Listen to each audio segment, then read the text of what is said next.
Hello and welcome to another video. This is Voorhees Retro 81 and we're going to be looking at Super Cyborg by Artur Games today. This is very much a sort of throwback NES style game. It's so much like Contra, it could easily have been a Contra era NES game, and I'm sure there are probably people who might prefer that this had been the third Contra game instead of Contra Force, but I feel like a lot of people are a bit unfair about Contra Force, but there we go. So I'll get this fired up. I will warn you that I may not be as talkative as I normally am when I'm able to get my grammar right, as this game is properly intense. Also, if I pass out during the video, it's because I've not got the fan on in here, because it makes a lot of noise on the headphones, but it's ferociously hot here in the UK, like literally, like, you know, turn you into a puddle if you so much as sit in the sunlight around here at the moment. So we'll try our best. So here goes nothing. I have turned the sound down, and I've kept the music up sort of at a low-ish volume, but a decent volume, because the music is really good, but the sound is also really good, but absolutely bombastic, so you probably won't be able to hear anything I was saying anyway, even if I'm not intensely focusing on not getting murderized, which will frequently happen anyway. So without further ado, let's fire this up, shove a credit in and get going. Okay. Yeah, I just want to start a new game. And that's a nice thing about this game, it does let you start off from wherever the last level you reached. That's not always the best thing though with these kind of games. I mean, anybody who's used to the sort of Konami style of games will know that when you lose your power-ups, which you will immediately after you get shot, at any point, you're pretty much dead. Like, sorry about the aircraft that may have got picked up, as the new headphones are ridiculously sensitive. Yeah, so this is very much a, like, you know, once your first life with all your power-ups is done, you're pretty much done type game, but here we go. Everything being said, it's still very nice to be able to just go like, oh well, you know, I want to start from the level I last got to.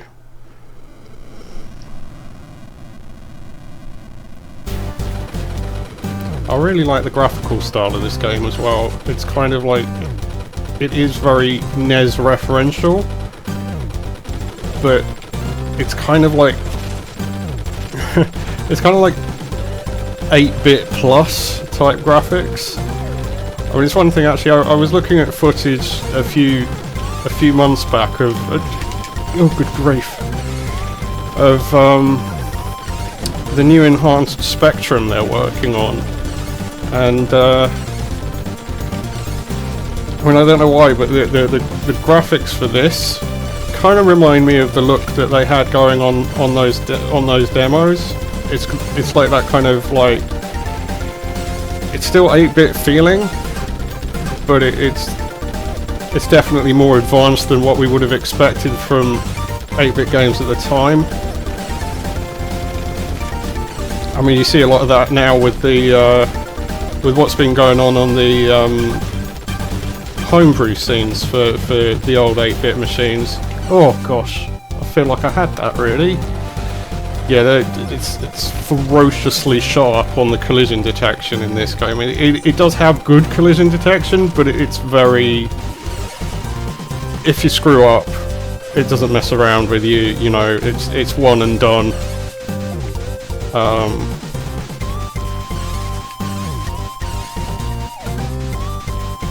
And it kind of has that.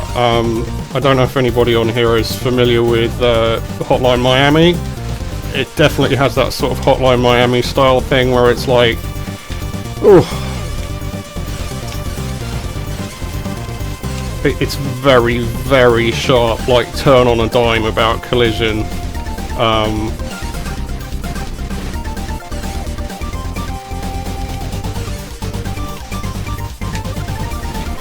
Yeah, I mean, you have to your reactions have to be very sharp in this game.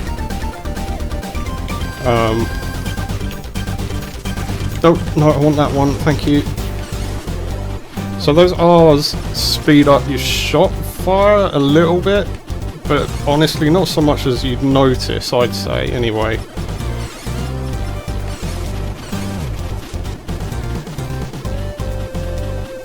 We're just coming up on the first boss here. I'll make no promises about whether I beat this guy or not. I normally do this guy without too much hassle. It's just a case of what's coming at me when he starts his... See, the eye will close, and then the mouth will open where the eye was, and it'll start spitting tiny eyeballs out. I quite like the design style of this game as well. Like, I would say that, although, yeah, it's quite... Dang! I should stop talking.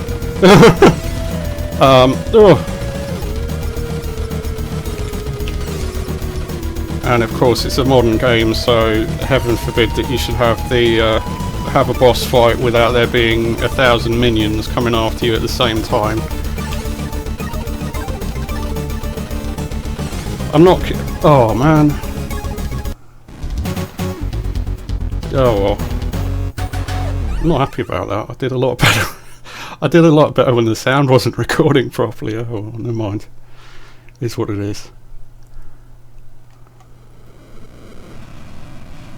Let's see if we can manage to beat level 1 without making a complete exhibition of ourselves. I make no promises.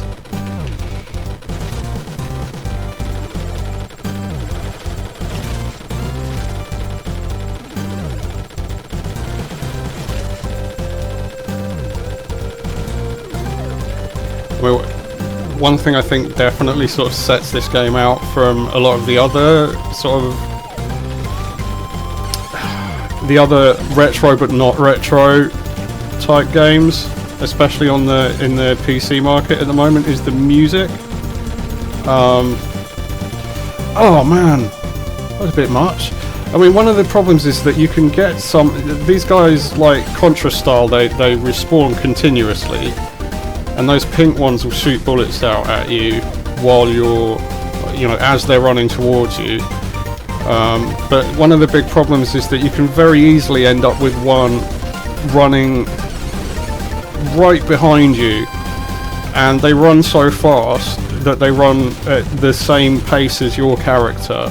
So once they've got right on you, which sometimes is unavoidable, you're going to die because there isn't time to turn around. You know, there's not space in the turning, and it's like they're actually faster than you, in fact. So you can get one behind you and he can be on you like white on rice, and there's nothing you can do about it. Your best bet is perhaps just to keep running and screaming until it... And it's very much one of those, you know, it's Konami style in that, like, you know, regardless of your bullets spawn slightly out, the sort of collision box for your bullets spawns slightly outside your character, so when something is right on top of you, often even if you are shooting and there are bullets coming out of your character, sometimes, you see, I've lost the... No, I haven't, thank goodness.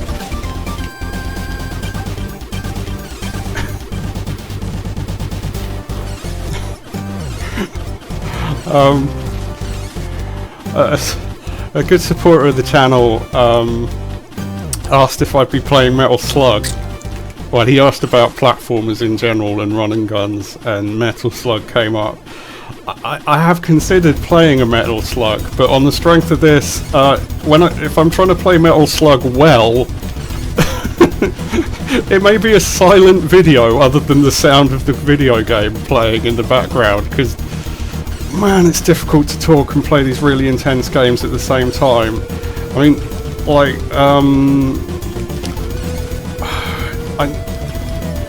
like the sort of, ooh, you see what I mean about that? It's really tight trying to shoot people, and yeah, it's a stressful game. It's not fun, but it's stressful, as Contra games and run and guns often are. But yeah, I don't know how fun watching me play Metal Slug would be, because if I was trying to actually, you know, play the game for real while doing it, I don't think I'd really be able to offer much in the way of commentary, because those games are intense.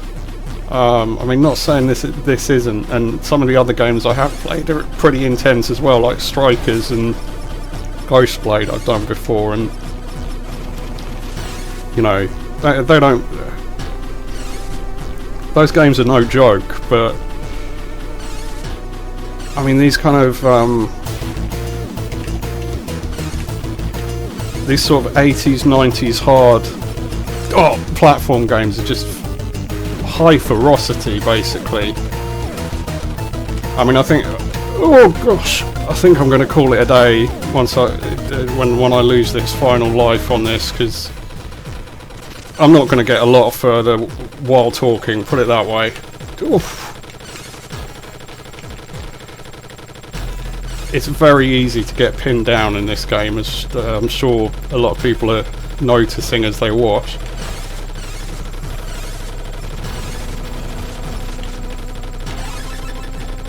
Oh, got an extra life there. Not necessarily going to do me much good, but won't say I don't appreciate it. You then get these things. I can't remember where they're coming from.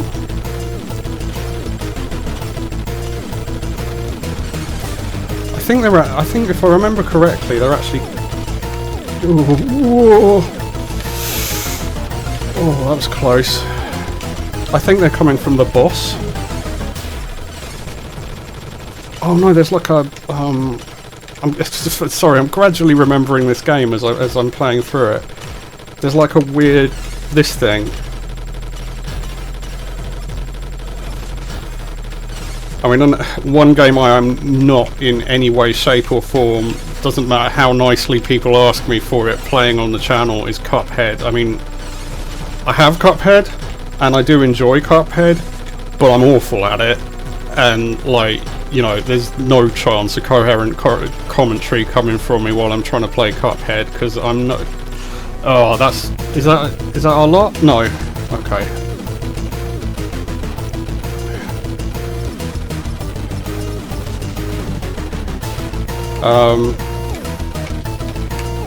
Oh man, got me on the last shot. Anyhow, I think I'm going to call it a day there, because yeah, it's boiling in here, and I really need to put the fan back on. But it's going to sound like I'm going to trying to record through a hurricane with the fan on at the same time, or it's going to sound like I'm recording through horrible feedback. So I'll call it a night there. But well, it's not a night; it's an afternoon. But yeah, I should call it there. Thanks everybody for watching. Hope you're all doing well, and peace out for now. Bye bye.